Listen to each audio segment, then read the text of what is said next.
Hello बच्चों, क्या हाल चाल। एकदम बढ़िया। तो चलो आज का क्लास हम शुरू करते हैं।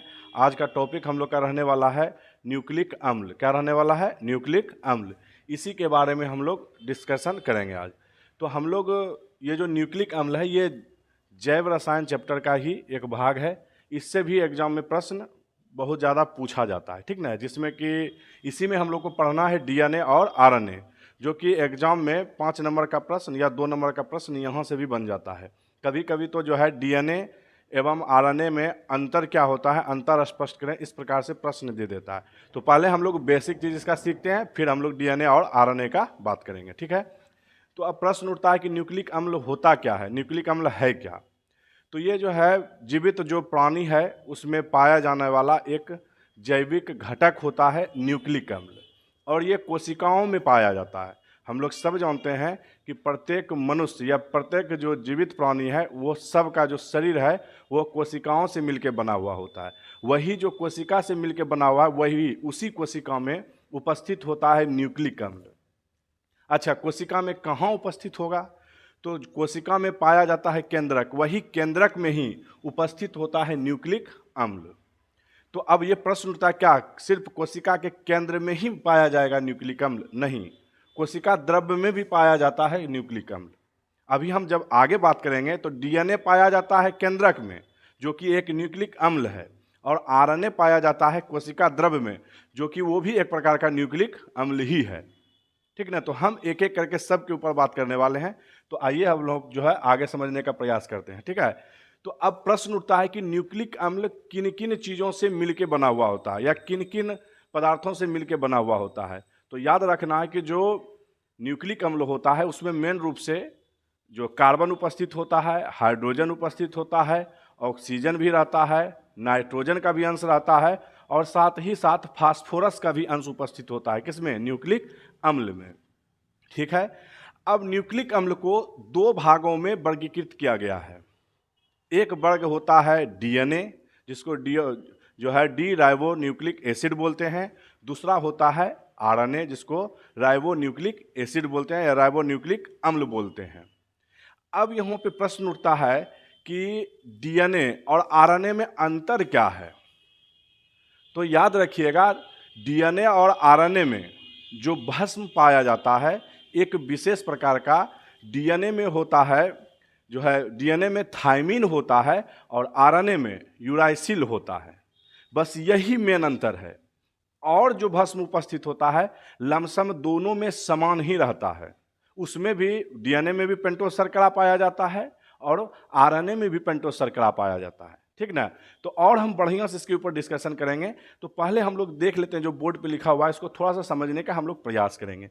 तो सबसे पहले अगर न्यूक्लिक अम्ल बोलेगा तो कहाँ पाया जाता है, तो याद रखना है जीवित प्राणी में पाए जाने वाला एक प्रकार का घटक होता है, एक प्रकार का जो है घटक होता है। इसको याद रखना है, फैक्टर होता है। ये अनुवांशिक सूचनाओं के, अनुवांशिक समझ रहे हैं, यानी जो जेनेटिक्स का गुण होता है एक दूसरे, यानी कि अपना पिता से उसका संतान में जो ट्रांसफर होता है उसके लिए भी जिम्मेदार होता है कौन? न्यूक्लिक अम्ल। जैसे बोलते हैं ना, लगता है कि पिताजी का लक्षण इसमें है। अगर किसी का पुत्र है तो डायरेक्ट उसको बोलते हैं कि देखो फलामा जो है, ये फलामा का जो है बेटा जो है उसका बाप वाला सारा गुण आ गया है। तो कौन उसको पहुंचाता है? उसका पिताजी का सारा गुण कौन पहुंचाता है? तो याद रखना है यही न्यूक्लिक अम्ल होता है। कौन होता है? न्यूक्लिक अम्ल।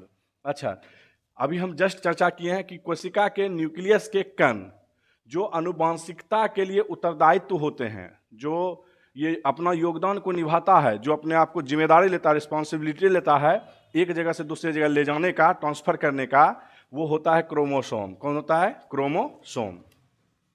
और क्रोमोसोम जो बना हुआ होता है वह प्रोटीन और न्यूक्लिक अम्ल का ही बना हुआ होता है। समझ में आ रहा है? हम क्या बोले? सबसे पहले बोले कि जो न्यूक्लिक अम्ल होता है वो आनुवांशिक जो सूचना होता है वह एक स्थान से दूसरे स्थान ट्रांसफर भी करता है और उसको संरक्षित भी करता है, उसको इकट्ठा भी करता है और जमा करके उसको रखता भी है। और ये चीज जो सूचना को लेके जा रहा है और उसको इकट्ठा करके रख रहा है उसका नाम होता है, उस कण का नाम होता है क्रोमोसोम। क्या नाम होता है? क्रोमोसोम। और वो जो क्रोमोसोम बना हुआ होता है वो प्रोटीन का और न्यूक्लिक अम्ल का बना हुआ होता है। तो कौन योगदान दे रहा है? न्यूक्लिक अम्ल दे रहा है। ठीक है, तो याद रखना, हम प्रोटीन के बारे में विशेष करके बात पिछले वीडियो में हम लोग कर चुके हैं। अगर आप नहीं देखे हैं तो डिस्क्रिप्शन में लिंक उसका दे दिया गया है, वहां से देख लेना है। ठीक है, तो चलिए हम आगे बात करते हैं।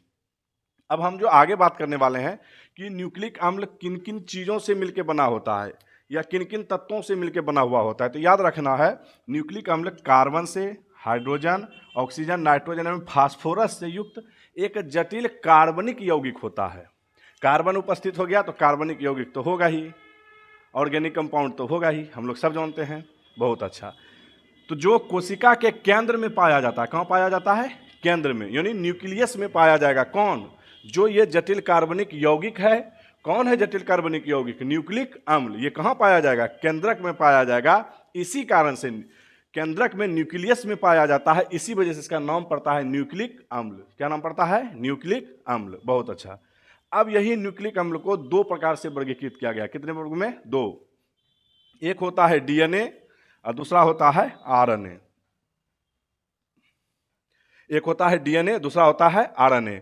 डीएनए का फुल फॉर्म होता है डीऑक्सी राइबो न्यूक्लिक एसिड, जो कि केंद्र में पाया जाता है। ठीक ना, अभी जस्ट हम बात किए कोशिका में दो चीज, एक कोशिका द्रव्य होता है, एक कोशिका का केंद्रक होता है। तो केंद्रक में जो पाया जाएगा वो डीएनए होगा और जो कोशिका द्रव्य में पाया जाएगा वो आरएनए होगा। ठीक है, आरएनए का फुल फॉर्म है राइबो न्यूक्लिक एसिड, जो कि कोशिका द्रव्य में पाया जाता है। बहुत अच्छा।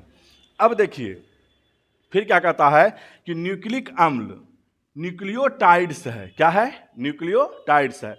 और न्यूक्लिक अम्ल जो है न्यूक्लियोटाइड्स के बहुलक होते हैं। हम बहुलक थोड़ा सा समझाए थे जब हम प्रोटीन बता रहे थे। तो एमिनो अम्ल का जब 10 से या 10 से अधिक एक जगह इकट्ठा करके उसको मिला रहे थे, तो मिलाने के बाद तब जाके एमिनो अम्ल तैयार हो रहा था, या जो है प्रोटीन तैयार हो रहा था। ठीक ना, और उसका अनुभार कितना? 10,000 AMU के बराबर होना चाहिए, उससे अधिक हो रहा था, तब उसको हम क्या बोलते थे? प्रोटीन बोलते थे। तो वही जो एमिनो अम्ल एगो अकेला रहता था तो उसको मोनोमर बोलते थे। वही एमिनो अम्ल जब बहुत सारा मिल जा रहा था तो उसी को हम लोग क्या बोल देते थे? प्रोटीन बोल देते थे।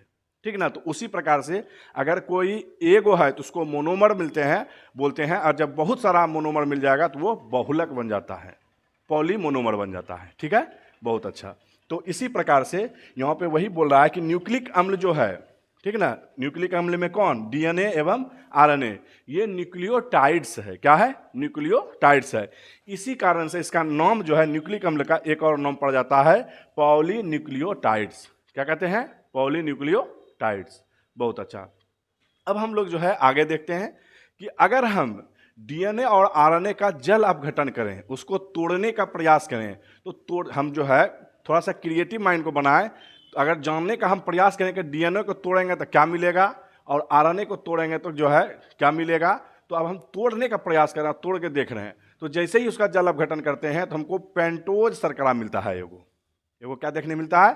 पेंटोज शर्करा। और साथ ही साथ एक फास्फोरिक अम्ल भी हमको देखने के लिए मिलता है, यानी H3PO4 भी देखने के लिए मिलता है। और साथ ही साथ नाइट्रोजन युक्त एक विषम चक्रीय यौगिक भी हमको देखने के लिए मिल जाता है। कब? जब हम डीएनए और आरएनए को जल अपघटन करते हैं, उसको तोड़ने का प्रयास करते हैं, उसके अंदर झांकने का हम प्रयास करते हैं, तो यही सब सारा चीज हमको देखने के लिए मिलता है। ठीक है, अच्छा। अब हम अकेला डीएनए का बात करते हैं। तो डीएनए में उपस्थित शर्करा BD2 ऑक्सीराइबोस है। अगर आपको प्रश्न पूछ दे कि डीएनए में कौन सा शर्करा उपस्थित होता है, उसका क्या नाम है, तो हम बोलेंगे उसको जो शर्करा है उसको बोलते हैं बीटा D2 ऑक्सीराइबोस है। राइबोस शर्करा उपस्थित होता है इसमें। ठीक है, और साथ ही साथ इनके साथ में और जो है भस्म भी उपस्थित होता है। तो कौन कौन होता है? तो एडिनिन होता है। कौन होता है? एडिनिन। इसको ए से सूचित करते हैं। दूसरा होता है गुएनिन, जो कि बाबू जी से सूचित करते हैं। एक होता है साइटोसिन, जिसको सी से सूचित करते हैं। एक होता है थाइमिन। क्या होता है? थाइमिन। ये चारों पाया जाता है किसमें? डीएनए में। पेंटोज शर्करा के बावजूद भी ये सब हमको देखने के लिए मिलता है। साथ ही साथ अगर आरएनए को हम झांकें उसके अंदर में, तो उसमें अगर पूछ दे कि कौन सा इसमें जो है शर्करा उपस्थित होगा, तो उसको बोलते हैं बीटा डी राइबोस शर्करा उपस्थित होता है। कौन सा? बीटा डी राइबोस शर्करा उपस्थित होता है। किसमें? आरएनए में। और अगर बात करेगा डीएनए में तो बीटा डी टू राइबोस शर्करा उपस्थित होता है। आरएनए में बोलेगा तो बीटा डी, सिर्फ डी, टू नहीं, बीटा डी राइबोस जो शर्करा होता है वो उपस्थित होता है। अच्छा, जिस प्रकार से डीएनए में एडेनिन, गुआनिन और साइटोसिन पाया जाता है, उसी प्रकार से आरएनए में भी एडेनिन, गुआनिन और साइटोसिन पाया जाएगा। लेकिन जिस प्रकार से डीएनए में एक विशेष जो है भस्म पाया जाता है जिसका नाम थाइमिन है, उसी प्रकार से ये आरएनए में भी जो है एक विशेष प्रकार का भस्म पाया जाता है जिसका नाम होता है यूरासिल। क्या नाम होता है? यूरासिल। ठीक है, हम उम्मीद करते हैं कि समझ में बढ़िया से आ रहा होगा, कोई दिक्कत नहीं है इसमें। ठीक ना, आराम से इसको इत्मीनान से वीडियो को देखना और समझने का इसको प्रयास करना, एकदम इजी लैंग्वेज में है। ठीक है, अब हम लोग जो है देखते हैं कि न्यूक्लिक अम्ल का संरचना कैसा होता है। ठीक है, तो जल्दी से हम इसको मिटाते। अब जो है न्यूक्लिक अम्ल की संरचना, ठीक ना, तो न्यूक्लिक अम्ल की संरचना को देखने से पहले हम नोट में एक चीज़ लिखे हुए हैं कि डीएनए में विशेष प्रकार का एक जो है भस्म पाया जाता है जिसका नाम थाइमिन होता है। ये एग्जाम में प्रश्न पूछ दिया जाता है कि जो है आरएनए और डीएनए में या डीएनए और आरएनए में मुख्य रूप से अंतर क्या है। तो बता देना है कि डीएनए में विशेष प्रकार का भस्म जो है थाइमिन पाया जाता है और विशेष प्रकार का भस्म आरएनए में यूरासिल पाया जाता है। ठीक ना, और जो तीन को हम पहले देखे थे कौन कौन, एडेनिन, गुआनिन और साइटोसिन, ये दोनों में पाया जाता है। ठीक है, तो ये भी प्रश्न पूछा जा सकता है कि डीएनए और आरएनए में कौन ऐसा भस्म है जो दोनों में उपस्थित होता है। तो याद रखना है एडेनिन, गुआनिन और साइटोसिन, ये दोनों में पाया जाता है। और कौन नहीं पाया जाएगा तो जो है डीएनए में विशेष प्रकार का थाइमिन और जो है आरएनए में विशेष प्रकार का यूरासिल। कौन सा? यूरासिल। ठीक है, चलिए अब हम आगे बात कर रहे हैं न्यूक्लिक अम्ल की संरचना का बात करते हैं। ठीक है, तो जो है सबसे पहले अगर हम न्यूक्लिक अम्ल का संरचना का बात करेंगे तो जो है ये विषम चक्रीय जो भस्म होता है वो पेंटोज शर्करा होता है। कौन? न्यूक्लिक अम्ल। ठीक ना, शर्करा से जुड़ा होता है, तब एक न्यूक्लियोसाइड बनता है, जो कि ये वाला बनाए हुए हैं। एक जो है रहेगा हमारे पास पेंटोज आकृति, जैसे हम लोग बेंजीन बोलते हैं वैसे पेंटोज भी होता है, हेक्सोज होता है। यहाँ पे हम लोग को पेंटोज लेना है, यानी 5 कार्बन वाला लेना है। ठीक है, लेने के बाद जो है एक तरफ क्या रहेगा, OH ग्रुप, और एक तरफ बेस उपस्थित रहेगा। और यही बेस के पास में ही जो है मेरा इसी के जैसा और संरचना आके बैठते जाएगा, जुड़ते जाएगा और न्यूक्लियोसाइड का निर्माण करेगा। ठीक है, ये संरचना है। अब देख पा रहे होंगे इसको हम लोग जो है नाम देते हैं न्यूक्लियोसाइड। अच्छा, दूसरा संरचना क्या है? न्यूक्लियोसाइड के फास्फेट जो होगा, यानी फास्फोरस जो उपस्थित होगा जोड़ के रखने वाला, फास्फेट एस्टर न्यूक्लियोटाइड कहलाता है। न्यूक्लियोसाइड नहीं, न्यूक्लियोटाइड कहलाता है। और न्यूक्लियो जो टाइड होता है वह न्यूक्लिक अम्ल का संरचनात्मक इकाई होता है। ये वाला जो हम संरचना नीचे में बनाए हैं, ये न्यूक्लिक अम्ल का ये जो है मान लीजिए बेस है, इकाई है। जैसे हम लोग बोलते हैं ना कि जो हमारा शरीर का जो क्रियात्मक और संरचनात्मक जो इकाई होता है वो कोशिका होता है हमारा शरीर का, उसी प्रकार से यहाँ न्यूक्लिक अम्ल का जो संरचनात्मक इकाई होगा, जो छोटा इकाई होगा, उसका न्यूक्लियोटाइड होगा। कौन होगा? न्यूक्लियोटाइड। बहुत अच्छा, तो ये न्यूक्लियोसाइड है, ये न्यूक्लियोटाइड है। ठीक है, ये दोनों संरचना को याद रखना है। तो संरचना में कुछ नहीं है, पेंटोज बनाना यानी 5 कार्बन वाला चक्रीय यौगिक बनाना है और बीच में ऑक्सीजन को जोड़ देना है, और जोड़ने के बाद हाइड्रोजन और जो है OH को यानी हाइड्रोक्सिल मूलक को जोड़ के बढ़िया से बैठा देना है। यहाँ पे यही वाला है फास्फेट आयन, यहीं पे जुड़ता है, यही वाला दिख रहा होगा, ये फास्फेट एस्टर जो है न्यूक्लियोसाइड, यही वाला न्यूक्लियोसाइड ये वाला हुआ, न्यूक्लियोटाइड ये वाला हुआ, और फास्फेट एस्टर ये वाला हुआ, यही जुड़ता है। ठीक है, अब इसी को हम जो है थोड़ा सा शब्द में देखने का प्रयास करेंगे। ठीक है, चलिए आइए।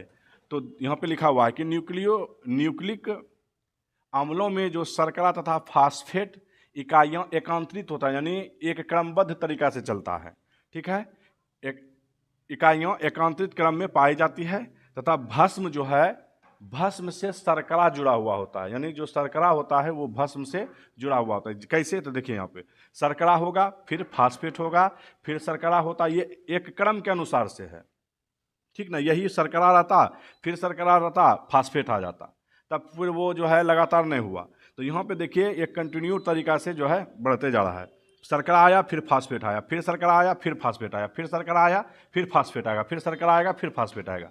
ठीक है, तो अब यही जो शर्करा है, यही शर्करा से मेरा भस्म जुड़ा हुआ था। जितना भी शर्करा होगा सबसे भस्म मेरा एक गो जुड़ा हुआ था। और जोड़ के रखने वाला जो काम करता है शर्करा को एक दूसरे शर्करा से, वो फास्फेट होता है। कौन होता है? फास्फेट।